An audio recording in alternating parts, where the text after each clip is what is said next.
Anda kembali lagi bersama kami dalam dialog khusus Food and Agriculture Summit 2021, Stand Together Facing the Food Crisis, dan kita akan lanjutkan kembali dialog kita pada siang hari ini. Dan tadi mungkin di segmen yang pertama Ibu Afi juga sempat ya menyebutkan terkait dengan KUR yang mungkin harusnya lebih disesuaikan lagi begitu, ataupun juga insentif-insentif yang memang harusnya lebih diberikan lagi oleh pemerintah. Nah, langsung saja kita tanya ke Bapak Oke sebagai Dirjen Perdagangan Dalam Negeri dan juga Kemendak. Pak, seperti apa sih Pak sebetulnya tanggapannya nih ya, tadi atas masukan-masukan yang diberikan oleh Ibu Afi, dan mungkin tambahan pertanyaan untuk Bapak ya, seperti apa Bapak melihatnya ataupun juga menilai soal skema kolaboratif ini antara akademisi, bisnis, pemerintah dan juga komunitas, seperti apa? Baik, jadi yang pertama dulu arah insentif. Saya setuju. Skemanya kalau kita melihat kebutuhannya saat ini adalah sektor pertanian atau food itu yang marketnya cukup kecil, perlu dukungan. Tetapi pemanfaatannya saat ini lebih banyak dimanfaatkan oleh sektor perdagangan. Ini juga menjadi yang harus kita ingatkan adalah perbankan, karena memang di sini perbankan melihatnya dari sisi resikonya, itu yang dilihat. Bukan tidak diarahkan insentif kepada pertanian, dialokasikan, tetapi penyalurannya yang kurang.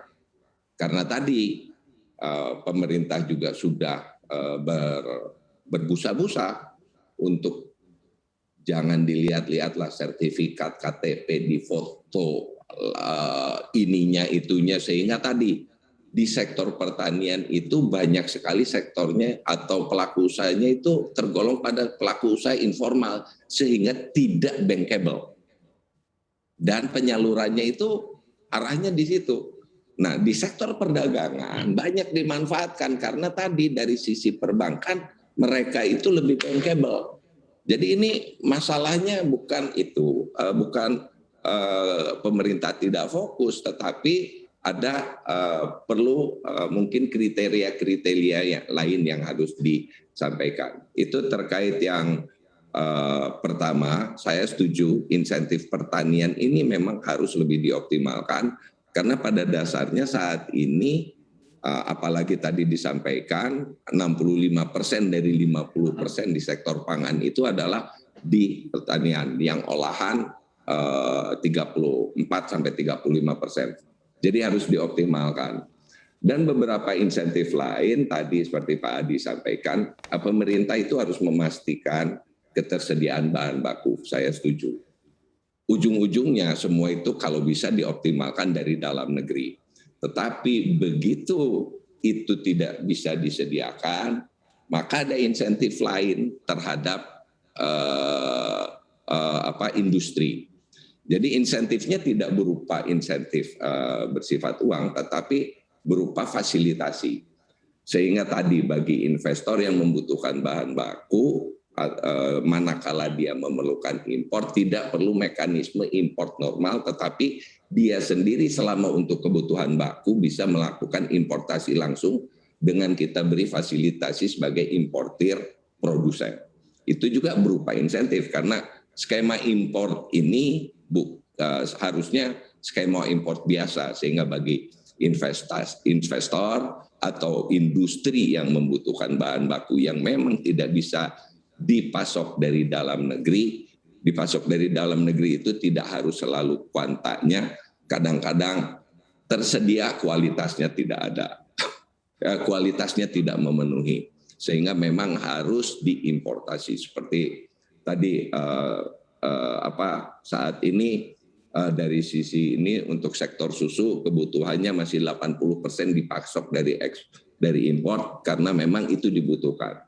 Sehingga dimungkinkan bagi industri yang melakukan olah makanan untuk memenuhi kebutuhan bahan baku untuk diolah, itu dimungkinkan untuk melakukan importasi langsung. Baik, Pak. Tadi yang kedua apa ya, Bu Afilian? terkait Saya dengan lupa tuh skema ya. kolaboratif, tapi mungkin saya akan beralih dulu nih Pak ke Pak Adi begitu, Oh, karena tadi silakan. sudah disebutkan ya Pak Ya, Oke bahwa memang dari segi industri makanan minuman juga terpaksa nih harus mengimpor untuk bahan baku dikarenakan tadi ya kualitas, kemudian juga mutunya ini mungkin dianggap dari pihak pelaku usaha ini juga masih belum cukup dari dalam negeri. Nah, tapi berbicara tentang hal ini ya, Pak Adi, apakah memang sebetulnya ya. selama ini masih belum ada komunikasi ataupun juga kolaborasi begitu dari sektor hulu sendiri bahwa mungkin spek yang dibutuhkan untuk sektor hilir adalah seperti apa begitu, dan kemudian tadi berbicara terkait dengan insentif, Hmm. seperti apa sih insentif untuk sektor hilir yang dirasakan oleh para pelaku usaha? Oke, baik. Jadi kalau kita bicara komunikasi, saya kira sudah sangat banyak sekali kita berkomunikasi, baik dengan pemerintah pusat, pemerintah daerah, maupun dengan para asosiasi petani dan kementerian-kementerian terkait. Nah, masalahnya ini tidak mudah memang. Itu harus ada direction yang jelas dari hulu ke hilir. Jadi yang saya bilang harus sinkronisasi seperti tadi dikatakan oleh Bu Afiliani, sinkronisasi hulu hilir ini sangat penting gitu ya. Di kami bersama dengan Kadin tadi yang seperti disampaikan Bu Afiliani, kita membuat contoh permodelan dengan closed loop system. Tapi kenyataannya masih tidak semulus yang diharapkan gitu. Karena di tingkat petani sendiri dengan keterbatasan petani itu banyak sekali hambatan-hambatan terkait dengan mental misalnya ya. Kami saya berikan contoh misalnya seperti cabai misalnya. Cabai itu sudah banyak sekali kolaborasi antara industri sebagai off-taker dengan petani dan kelompok tani. Tapi mental kita harus perbaiki karena banyak sekali perubahan-perubahan di petani pada saat harga tinggi sekali kemudian mereka lari, pada saat harga rendah mereka teriak seperti itu. Nah, padahal kontrak dengan industri harusnya jangka panjang, tidak melihat sesaat dan harus saling menguntungkan. Dan ini yang pola pikir industri pertanian harus dikembangkan di situ. Kalau tidak, kita akan sulit. Di samping itu juga sinkronisasi dari kebijakan dari hulu ke hilir ini. Jadi kebijakan pemerintah ini harus sinkron. Kalau industri dianggap sebagai lokomotif pertumbuhan, harusnya kebutuhan industri ini seperti PP 28 itu harus dipenuhi oleh hulunya. Tapi kadang-kadang fokus pemerintah di hulu tidak seiring dengan kebutuhan di hilirnya. Ini yang jadi masalah. Beberapa contoh misalnya industri kakao itu sangat jelas sekali ya. Pada saat itu kebutuhan industrinya meningkat karena didorong untuk hilirisasi, tapi hulunya tidak bergerak. Ujung-ujungnya kita dari ekspor biji kakao menjadi sekarang importer lumayan besar biji kakao hampir 300.000 ton setahun. Nah ini contoh-contoh yang sangat konkret sekali. Belum lagi tadi Pak Oke katakan kewajiban pemerintah untuk memenuhi kebutuhan industri.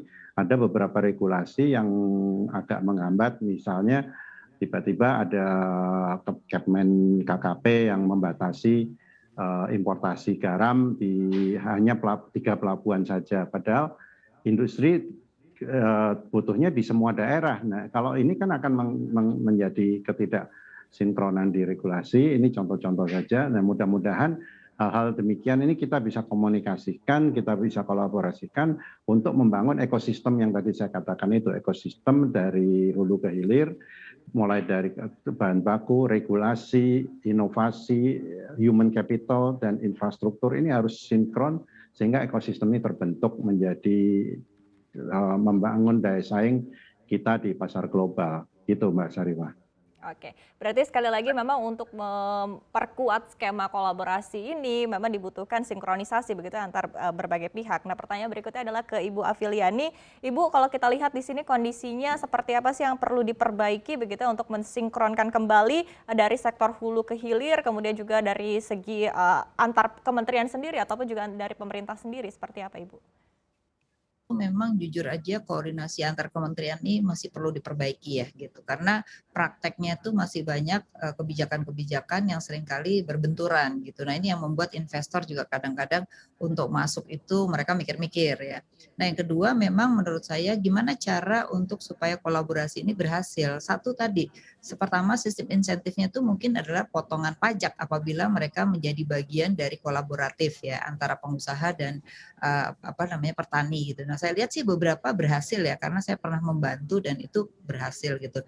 Nah yang kedua memang yang namanya perbankan itu ya pasti ngelihat yang gampang yang mana, karena nggak ada aturannya gitu. Jadi menurut saya harus dibedakan. Kalau misalnya pertanian itu subsidinya 10%, tapi kalau perdagangan ya cukup 5% gitu. Jadi harus dibedakan karena margin dari setiap industri itu berbeda-beda gitu. Nah ini yang membuat aturan itu harus dibuat sejelas mungkin. Jadi nggak bisa bank itu yang diminta untuk mengatur.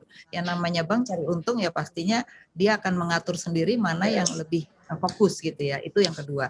Nah yang ketiga adalah saya melihat dari sisi pelaku itu sebenarnya kalau ada di dalam negeri kenapa enggak? Maka perlu yang namanya standarisasi itu disampaikan sehingga akan cocok antara standarisasi yang ditetapkan oleh pengusaha dengan nanti yang disiapkan oleh sektor hulunya gitu. Nah ini kan enggak, selalu bicaranya enggak sesuai standar jadi import gitu. Nah karena apa? Karena tidak distandarisasi di dalam negeri itu sendiri. Jadi memang nanti harus dipisahkan Mbak, pangan yang memang relatif harganya bagus sama pangan yang memang perlu disubsidi secara hilir gitu, itu beda-beda gitu.